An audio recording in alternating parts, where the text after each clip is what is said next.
I am a first generation Vietnamese Chinese American, despite what most may think from just meeting me or having some sort of encounter with me. I culturally identify as a Tampanian. Whenever someone asks me that stigmatized question of where are you from, they expect a more ethnic cultural answer. I tend to play smart and answer Tampa, Florida. That is where I'm from. And by the look of their disgust or distaste in my answer, they further ask the question, no, where are you really from?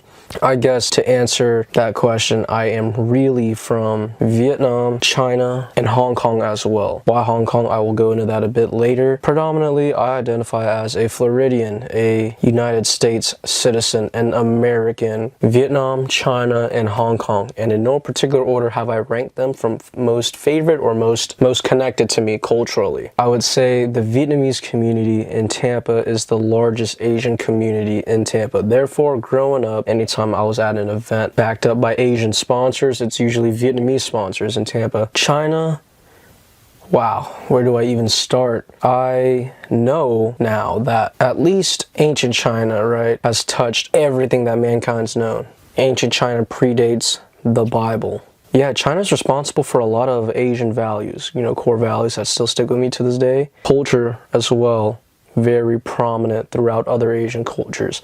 Lunar New Year, also known as Chinese New Year's to Chinese people, a universally celebrated holiday. And the Vietnamese celebrate Lunar New Year as much as the Chinese do. We take off a whole month for it. When it comes to Hong Kong, that is where I derive my mother tongue from, or the language that I speak to my family, my immediate family the most with. That is Cantonese, or Canto culture. So Canto foods, as in chow fun, where it is prepared in a big wok over a jet flame, right, is iconically Canto, iconically from Hong Kong. Sadly, China has taken a hold of Hong Kong, and the Canto language is not becoming rare, but it is becoming banned. Quite genocidal in that sense. Yes, it is genocide.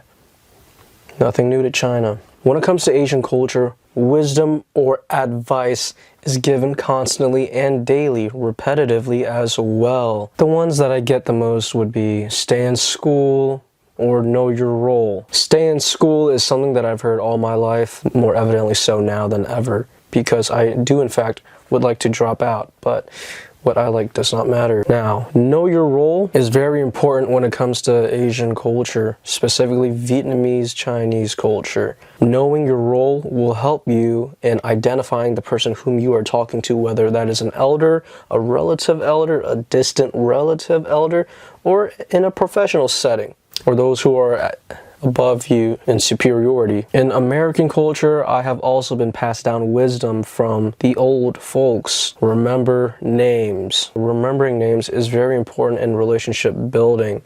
I think if someone were to remember my name, I would like them more than someone who did not remember my name. Not inherently off that fact, right? But I think that plays into something much larger. So if a leader were to call me out on something that I possibly have done wrong, yet they're like, who were you again? I would probably not react well to their advice, compared to a leader who calls me out on something that I have done wrong, saying, hey, Phil, you did that wrong. My bad, boss. I will not do that again. Thank you. And wow, he remembered my name. I must do better. The abbreviation EGGS from my cotillion. E for eye contact, G for grip, the second G, greeting, and the S is for smile. That's right, EGGS is how to shake a hand properly. My immediate family is, for Vietnamese people specifically, it's very important that you preserve that language, because without it, in the end, you're nothing. Yeah, that's kind of what Hong Kong's been going through. But Vietnamese are very much like that as well. With the Chinese people, nah, not really.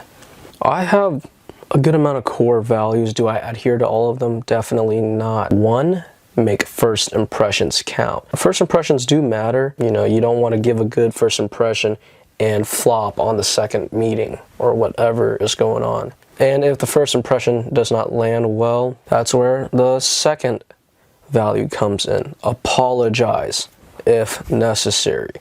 If it's not necessary, definitely do not apologize. Apologies are not meal tickets that you just throw out. Make relationships engaging.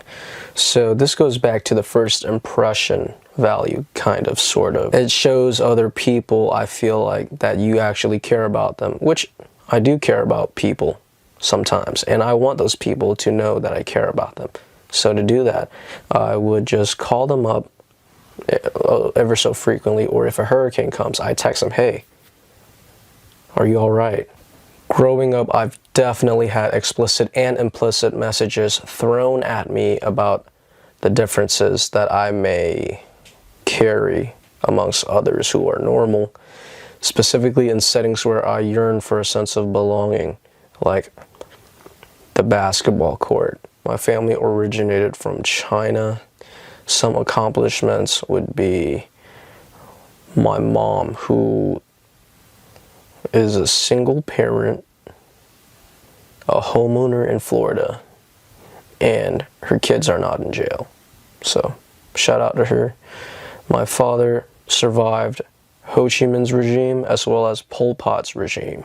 And my immediate family has contributed to society by being involved with the Vietnamese Buddhist community as well as the Vietnamese Christian community. And both communities heavily fund underprivileged areas in Vietnam that are poverty-ridden. And while all of my relatives are strong-minded, the women in my family are the backbone, for sure, without a doubt. From my grandma, who had to carry the family of 6 on her back when my grandpa was killed, to my aunt, who is the leading resource of morale in the family post her little brother, my uncle's cancer diagnosis. And none other than my mom, who's the backbone of our family and our immediate family. She definitely does a lot. She's a lot for me. She's also the reason why I have not dropped out yet. So I really want to drop out, but I can't because she's been through a lot to put me here. So I cannot let her down, even though I may have by submitting this late. While my family has gone through a bunch of traumatic, chaotic events and are still going through those traumatic, chaotic events, it is who we are. It has made us. It is why we are here. It gives us something to talk about at parties when gasoline prices aren't enough to talk about anymore. Yeah, it's who we are. If we changed anything that has happened in the past, we literally change who we are now.